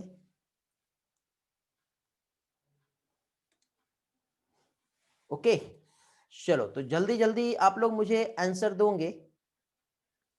ये एक ग्राफ है, इस ग्राफ में what can be corrected for following food web, इसके अकॉर्डिंग नीचे ध्यान से देखना है आपको, ग्राफ जो डायग्राम दिया है और उसके बेसिस पे यहाँ पे क्या करेक्ट आंसर आएगा ये आपको बताना है। Option 1, J is the decomposer, C is herbivores, I is primary carnivores, F is carnivore. Starting हुई बेटा फर्स्ट ट्रॉपिक लेवल से, और फर्स्ट ट्रॉपिक लेवल, फिर second trophic level, third trophic level and fourth trophic level. What is the correct answer for this question? Answer में quickly, mix type के answer आ रहे हैं, मैक्सिमम स्टूडेंट कंफ्यूज रहेंगे।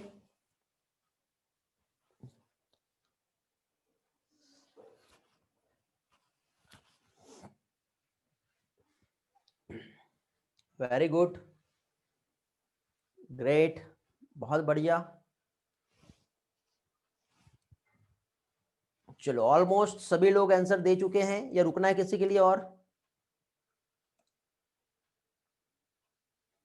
इसमें आई थिंक साइली जो है वो करेक्ट है।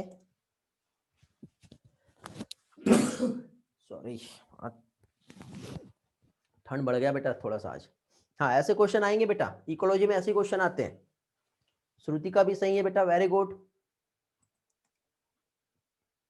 और कौन करेक्ट हुआ? आयुष कुर्वे आप भी करेक्ट हो, रुतिका आप भी करेक्ट हो, बाकी कोई भी करेक्ट नहीं है इतने में से 3 स्टूडेंट। और प्रगति, सुप्रिया, वेरी गुड बेटा, इतने स्टूडेंट करेक्ट हैं, बाकी सबका आंसर रॉन्ग है। देखिए बेटा यहाँ पे हम लोग बात कर रहे हैं ये वाली, और आप जानते हो जब T1 की बात करेंगे तो यहाँ पे प्राइमरी प्रोड्यूसर्स होता है फर्स्ट ट्रॉपिक लेवल, मीन्स आपका A, B, C और D ये प्लांट्स रहेंगे जो कि क्या कर रहे हैं बेटा, फूड का सिंथेसिस करेंगे। ठीक है, तो ABCD की तो कोई बात ही नहीं आ रही है, और हमको यहाँ पे ऑप्शन में दिया भी नहीं है। तो ऑब्वियसली उसके बाद E, F और G जब सेकंड ट्रॉपिक लेवल रहेंगे तो ये सब प्लांट को खाने वाले रहेंगे, और जो प्लांट को खाते हैं वो कभी भी डिकम्पोजर्स और कभी भी क्या है बेटा, कॉर्निवोर्स नहीं हो सकते। मीन्स ये सारे के सारे जो है ये हमारा जो है हर्बीवोर्स रहेगा। क्या रहेगा बेटा? हर्बीवोर्स, जो कि प्राइमरी कंज्यूमर होता है। फिर हर्बीवोर्स पे जो डिपेंड रहेंगे ये वाले, जो कि हमारे सेकेंडरी कंज्यूमर रहेंगे, और सेकेंडरी कंज्यूमर हमेशा बेटा क्या हो सकते हैं? प्राइमरी कॉर्निवोर हो सकते हैं। ठीक है, तो इस रिस्पेक्ट में H और I दोनों भी प्राइमरी कॉर्निवोर्स है, और इसके बाद T4 लेवल जो है बेटा ये सेकेंडरी कॉर्निवोर्स रहेगा, ये डिकम्पोजर कभी भी नहीं हो सकता, क्योंकि यहाँ पे जब प्राइमरी कॉर्निवोर्स यहाँ पे बताया है तो फिर ये डिकम्पोजर थोड़ी होगा। इसके बाद अगला ट्रॉपिक लेवल जब आएगा तब वो डिकम्पोजर रहेगा। Maximum student J is the decomposer पे मार्क करके आएंगे, जो गलत हो जाएगा। तो इस तरह से इस क्वेश्चन का करेक्ट आंसर जो है थर्ड आएगा, I is the primary carnivore. समझ में आ गया? बताओ किस टाइप का हाइपोथेटिकल क्वेश्चन है ये, किस टाइप की अप्रोच को सॉल्व करवा रहा है आपसे? लॉजिकल थिंकिंग भी है, बेटर अंडरस्टैंडिंग को भी चेक करना चाह रहा है, साथ ही साथ आपका मेमोरी जो है, ठीक है, ये भी देखना चाह रहा है कि इकोसिस्टम के ग्राफ को आपने कितने अच्छे से समझे हैं। ओके, इसी टाइप की अप्रोच जो है बेटा आपके एग्जाम में, नीट के एग्जाम में देखी जाती है। चलो फाइनली ये आप लोगों को होमवर्क दे रहा हूं मैं, जल्दी से इसका स्क्रीनशॉट ले लेंगे। थोड़ा सा ये जितनी भी स्पीसीज यहाँ पे दिख रही है, इन स्पीसीज का आपको एनालिसिस करना है और इनके बारे में थोड़ा सा पढ़ना है। ले लो बेटा जल्दी से स्क्रीनशॉट। ओके, चलो नेक्स्ट इस पे आए, थोड़ी देर के बाद नहीं बोलना स्क्रीनशॉट, ये आपका होमवर्क है, ये आप लोग मुझे टेलीग्राम पे पोस्ट करोगे। कितने लोगों को समझा? ठीक है, नहीं समझा तो मैं आपको एक्सप्लेनेशन दूंगा, बट आपकी वहां पे खुद की मेहनत जरूरी है। ओके, चलो नेक्स्ट क्वेश्चन पे अगेन आते हैं हम लोग, और इस क्वेश्चन का आपको आंसर देना है। यहां पे आप लोगों को करेक्ट फूड चेन आपको बताना है, जहां पे ए जो है ग्रास को रिप्रेजेंट कर रहा है, एम जो है बैक्टीरिया को रिप्रेजेंट कर रहा है, और जे जो है लॉयन को रिप्रेजेंट कर रहा है।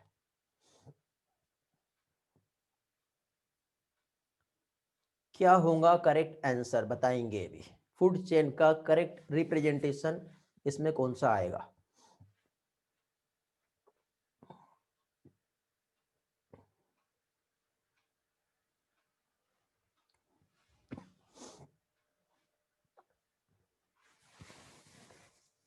देखते हैं कितने स्टूडेंट अभी करेक्ट होते हैं।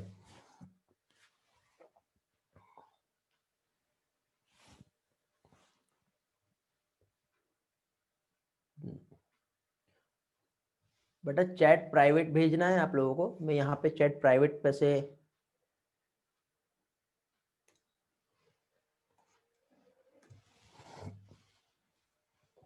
श्रुतिका और साहिल 2 स्टूडेंट अभी करेक्ट है, ओनली 2। बाकी नो नो नो, श्रुतिका साहिल नहीं बेटा, गड़बड़ गड़बड़ हो गई। ईश्वरी आप करेक्ट है। अब बाकी की चैट ऊपर चले गया बेटा, मैं नाम नहीं ले पाऊंगा। कुछ लोग और भी करेक्ट है उसमें, जल्दी जल्दी ट्राई करो बेटा। हाँ साहिल आप सही हो बेटा, गुड मानो, वेरी गुड। साइली नो बेटा, प्रगति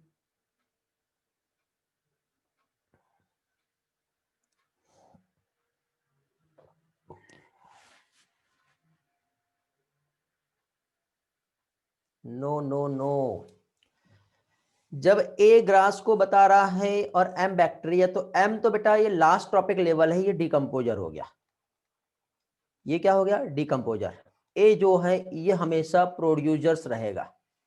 और ये जो है बेटा, जब हम प्राइमरी कंज्यूमर की बात करते हैं, सेकेंडरी कंज्यूमर, तो या तो ये सेकेंडरी कंज्यूमर हो सकता है, ठीक है, या फिर टर्सरी कंज्यूमर हो सकता है, मींस प्राइमरी कॉर्निवर्स भी हो सकता है और सेकेंडरी कॉर्निवर्स भी हो सकता है। तो ए यहां से स्टार्ट हो रहा है, तो ए को हम यहां कंसीडर कर सकते हैं। लेकिन बी बी डी, तो यहां पे कोई भी ऑप्शन हम समझ नहीं पाएंगे कि ये किस चीज को बता रहा है। के एल एम एन, एम बीच में कभी भी आएगा नहीं, डीकंपोजर है। जी एच आई जे, तो जे बेटा ये हमेशा टॉप लेवल को रिप्रेजेंट करेगा। तो इस रिस्पेक्ट में आपका ओनली सी तो आ रहा है, मैच हो रहा है। सी का रिलेशन बी के साथ मैच नहीं हो रहा है। यहाँ पे ए और सी मैच हो सकता है, बट ऐसा ऑप्शन आपको कहीं पे भी नहीं दिया है। तो इस रिस्पेक्ट में आप ओनली सी को ही मार्क करोगे, क्वेश्चन में ही आंसर छुपा हुआ है उसका, समझ रहे हो? तो correct answer for this question fourth. नहीं तो ए सी ऑप्शन में रहता तो हम कंसीडर करते, बट ऑप्शन ही नहीं दिया ना बेटा, समझ रहे हो? देखो कितना ट्रिकी क्वेश्चन था, थोड़ा सा अपने दिमाग अपने बुद्धि का यूज करो, ठीक है? ऐसे क्वेश्चन एग्जाम में दे रहा हूं मैं आप लोगों को। चलो अभी कमेंसलिज्म, म्यूचुअलिज्म, पैरासिटिज्म और कंपटीशन ये नहीं हुआ है। जो भी स्टूडेंट इसे पढ़ चुका है वो लोग इसका डेफिनेशन देंगे, और डेफिनेशन के बाद इस क्वेश्चन का आप लोग मुझे जो है आंसर देंगे, यदि आप लोग पढ़े हो तो। तुक्का नहीं मारना बेटा, नहीं पढ़े हो तो टाइम वेस्ट नहीं करेंगे, आगे के क्वेश्चन पे जाएंगे। क्या हो रहा है यार ये? बेटा बहुत सिंपल है, देखिए यहाँ पे, वैसे मैं कल पढ़ाऊंगा आपको, पॉपुलेशन इंटरेक्शन जो है उसका ये कंसेप्ट है। पॉपुलेशन इंटरेक्शन में यहाँ पे देखिए 2 स्पीसीज है जो साथ साथ रह रही है और एक दूसरे को बेनिफिट पहुंचा रही है, मीन्स ये एक गिव एंड टेक रिलेशनशिप जो है इस चीज को बता रहा है। और जब भी गिव और टेक रिलेशनशिप जो आता है वो कंपटीशन नहीं होगा, कंपटीशन में तो कभी भी दोनों एक दूसरे को फायदा नहीं पहुंचाएंगे, दोनों एक दूसरे को हार्म करने वाले हैं। पैरासिटिज्म जो है इसमें जो है एक को फायदा होगा बट दूसरे को नुकसान होगा। देखो सिंबल इस तरह से रिप्रेजेंट करेंगे, प्लस माइनस, यहाँ पे माइनस माइनस। म्यूचुअलिज्म बेटा दोनों प्लस प्लस हो सकता है। कमेंसलिज्म प्लस और जीरो होगा, एक को फायदा हो रहा है, दूसरे को ना तो फायदा हो रहा है ना ही नुकसान हो रहा है। तो यहाँ पे बेटा ये दोनों भी स्पीसीज एक दूसरे को बेनिफिट पहुंचा रही है, गिव एंड टेक रिलेशनशिप जो है ये बता रहा है, मींस इसका करेक्ट आंसर जो आएगा वो आएगा म्यूचुअलिज्म। समझे? बहुत ही इजी क्वेश्चन है। ओके, अभी इसमें मैं आपको एक होमवर्क दे रहा हूं, की स्टोन स्पीसीज क्या होती है, बाकी इसका स्क्रीनशॉट निकालेंगे, इसका आंसर भी आप लोग मुझे बाद में बताएंगे। की स्टोन स्पीसीज, एक काम करो अभी देख लेते हैं, बाद में नहीं देखेंगे, बाकी ये हम लोग पढ़ने वाले हैं बाद में। एंडेमिक स्पीसीज क्या है और कीस्टोन स्पीसीज, ये हम लोग डिस्कशन करेंगे। स्क्रीनशॉट ले लिए हो?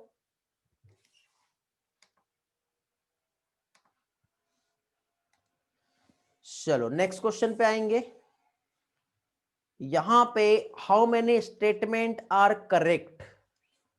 Net primary productivity is available, biomass for consumption to heterotroph, secondary productivity is defined as a rate of formation of new organic matter by heterotroph, annual net primary production of ocean is greater than land, warm and moist environment favor decomposition। A B C D ये सारे statement correct है, A B C correct है, A B D correct है, या फिर A C correct है?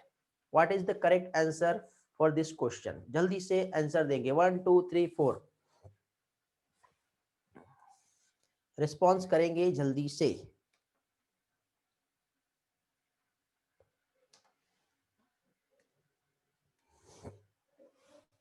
Very good मानव।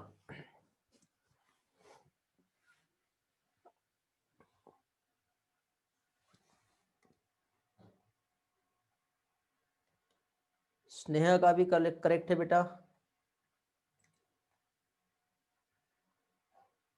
किसी का चैट ऊपर चला गया होगा, दिखा नहीं होगा तो फिर से भेज दो। आयुष सही है, वेरी गुड बेटा, करेक्ट आंसर। चलो पढ़ लेते हैं। नेट प्राइमरी प्रोडक्टिविटी बेटा available biomass for consumption to heterotroph, NPPP की बात कर रहे हैं बेटा। एक ग्रॉस प्राइमरी प्रोडक्टिविटी होती है जो टोटल फोटोसिंथेसिस को बताता है, और एनपीपी जो उसके बाद रिमेनिंग बचा जो हेटेरोट्रॉप के लिए यूज होगा। तो ये स्टेटमेंट करेक्ट है। सेकेंडरी प्रोडक्टिविटी जो है बेटा, ये rate of formation of new organic matter इसी चीज को बता रहा है, क्योंकि ये तो हमारा प्राइमरी प्रोडक्टिविटी हो गया। उसके बाद सेकेंडरी प्रोडक्टिविटी जो रहेगा, ठीक है, वो कितना ऑर्गेनिक मैटर बना हेटेरोट्रॉप्स के थ्रू। ठीक है, तो यहाँ पे एसपीपी भी हो सकता है, या फिर सेकेंडरी प्राइमरी भी हो सकता है, और नेट सेकेंडरी उल्टा हो गया। ठीक है, दोनों तरीके से हो सकता है। तो ये वाला स्टेटमेंट भी करेक्ट है। ओके, वेरी गुड ईश्वरी। एनुअल रेट प्राइमरी प्रोडक्शन यदि हम देखें ओशियन का, ये हमेशा बेटा ज्यादा होता है। Annual net primary production ocean is greater than land, नहीं ये नहीं होता है। वार्म और मोस्ट इन्वायरमेंट बेटा डिकम्पोजिशन को फेवर करता है, मींस ए बी डी जो है स्टेटमेंट जो है करेक्ट आएगा। Correct option for this question क्या होगा बेटा? थर्ड। समझे? किसी स्टूडेंट को इसमें डाउट है तो आप पूछ सकते हो। ऐसा कोई स्टूडेंट है जिसे नहीं समझ में आया है तो आप पूछ सकते हो। यदि आया है तो हम आगे बढ़ेंगे, टाइम वेस्ट नहीं करेंगे। Okay, A B D correct है। ठीक है, चलो next question. What will happen to well growing herbaceous plant the forest if transplant outside the forest in park? बताइए क्या होगा जब एक फॉरेस्ट के ट्री को हम गार्डन में प्लांटेड करते हैं, तो क्या होने वाला है? नॉर्मल ग्रो करेगा? Yes, no? ग्रो करेगा बहुत अच्छे से। क्यों? क्योंकि प्लांटेड की वजह से वहां पे सेम लोकेलिटी है। नहीं, ये सरवाइव नहीं कर पाएगा क्योंकि माइक्रो क्लाइमेट चेंज हो गया है। ग्रो करेगा वेरी वेल बिकॉज प्लांट को ज्यादा से ज्यादा सनलाइट मिल रहा है। क्या इसका करेक्ट आंसर होगा?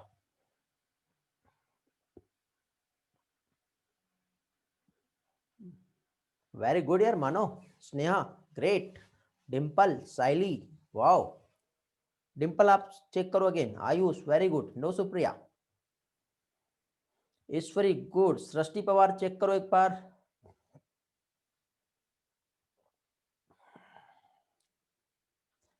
बेटा प्लांट सरवाइव नहीं करेगा।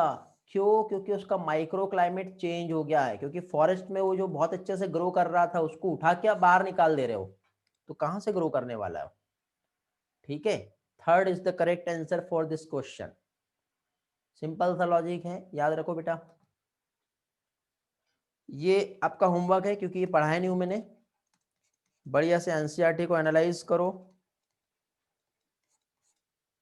और इस क्वेश्चन का आंसर जो है मुझे भेजो। नहीं समझता है तो पहले आप मेहनत करो, ठीक है, जितना समझता है उतना आप बताओ, और उसके बाद नहीं तो you can ask me.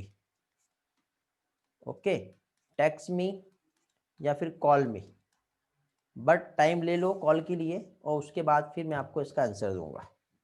Screenshot हो गया होगा, तो नेक्स्ट इस पे चलते हैं। अगेन सेम क्वेश्चन, ये क्वेश्चन बेटा हम कल पढ़ लेंगे, उसके बाद हम डिस्कस करेंगे। फिलहाल आप चाहो तो स्क्रीनशॉट ले सकते हो गया।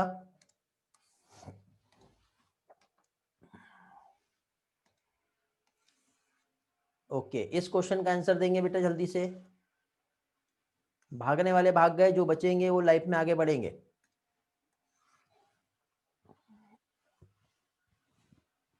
ये प्रोड्यूसर्स हैं, कंज्यूमर, फिर कंज्यूमर, फिर कंज्यूमर। ये एक्वाटिक फूड चेन की बात हो रही है। डिसीज की वजह से रेड्यूस हो गया नंबर ऑफ कंज्यूमर, ठीक है। तो क्या इफेक्ट यहां पे होगा, would likely to have the number of consumer 1 and 3rd। तो यहाँ पे 1 और 3rd की बात हो रही है, सेकंड कंज्यूमर के नंबर खत्म हो गए, तो 1 और 3rd क्या होने वाला है। वेरी गुड बेटा, बहुत बढ़िया, बहुत इजी क्वेश्चन है ये तो।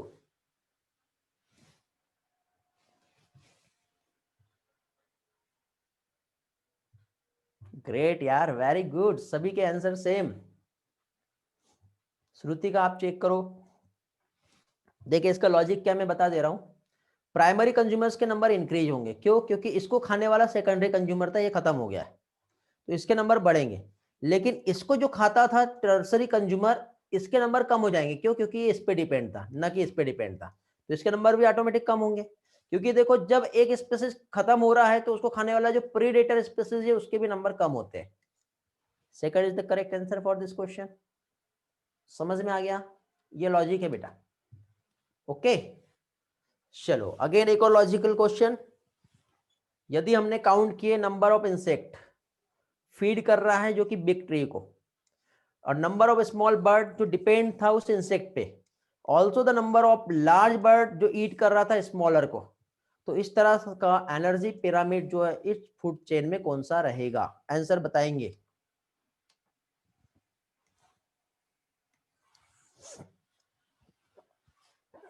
देखते हैं कितने लोगों का एनर्जी पिरामिड का क्वेश्चन बहुत अच्छे से हुआ है।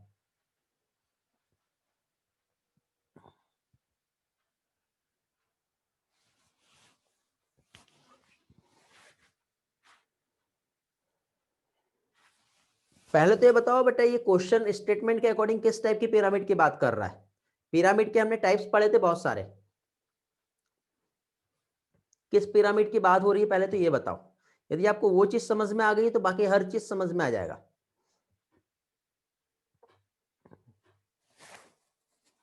आंसर नहीं पूछ रहा हूं, पहले तो मुझे पिरामिड के टाइप्स में कौन सा टाइप्स आ रहा है ये बताओ। अच्छा, कौन कौन से टाइप्स पढ़े थे हमने पिरामिड में, पहले तो ये बताओ आपको याद है कि नहीं है।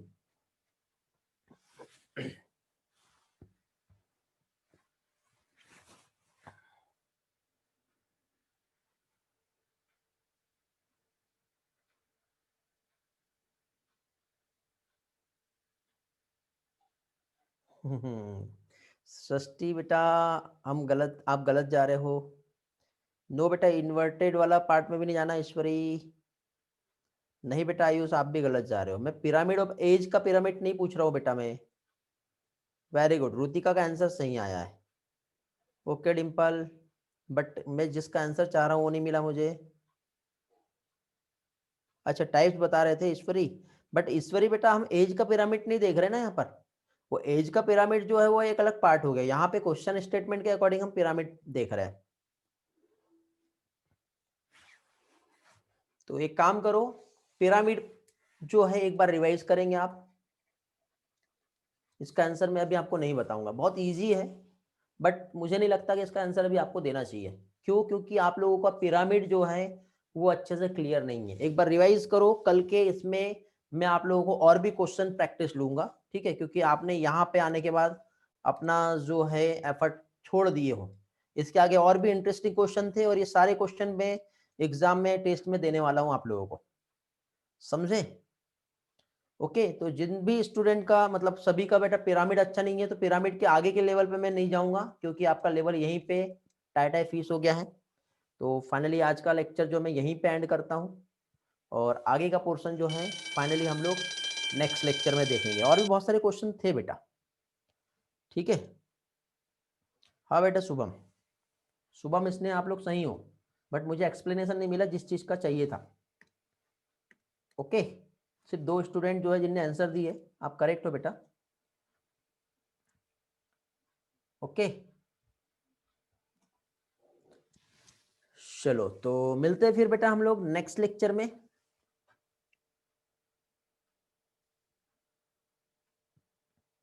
माइक ऑन करना है शुभम। Okay, just wait.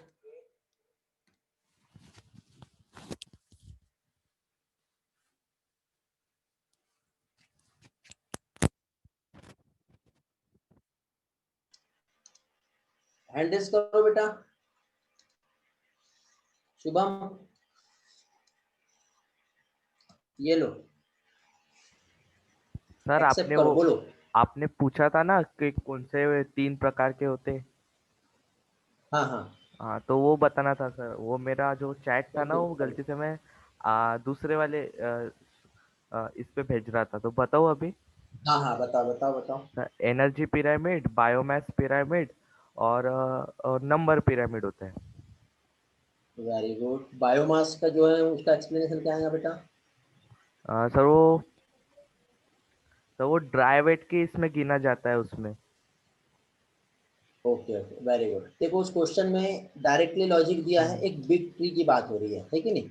और जब बिग ट्री हो रहा है तो डायरेक्ट हम उसको बायोमास के अकॉर्डिंग ही कंसीडर करेंगे।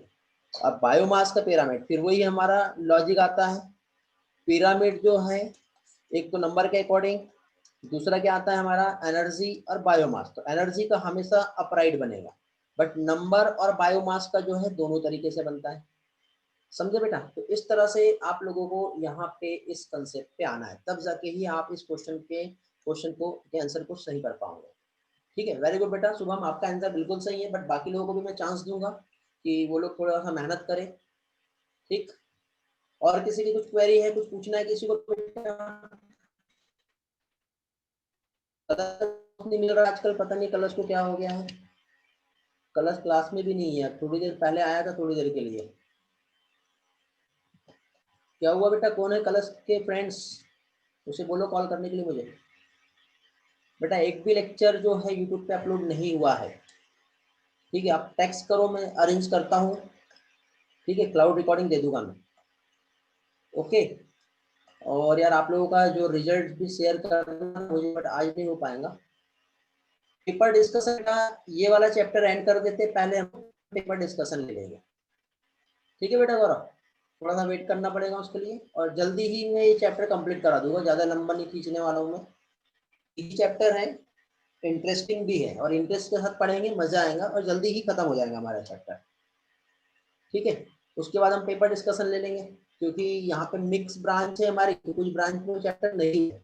तो डिस्कशन में बेटा आपको भी हेल्प मिलेगी और उन लोगों को भी हेल्प मिलेगी। ओके, बट आपका टास्क यही है, बायोडाइवर्सिटी और इन्वायरमेंटल इशू, ये दोनों भी चैप्टर जो है आप लोगों को अभी से स्टडी करना चालू कर देना है। वैसे मैं इस चैप्टर में इसके कुछ क्वेश्चंस देने वाला था, बट सोचा कि दूं या ना दूं, फिर भी मैंने 1 से 2 या 3-4 क्वेश्चन जो है मैंने रखा हूं। ठीक है ना बेटा गौरव, डिस्कस कर लेंगे तब आपका आंसर की करेक्शन समझ में आ जाएगा।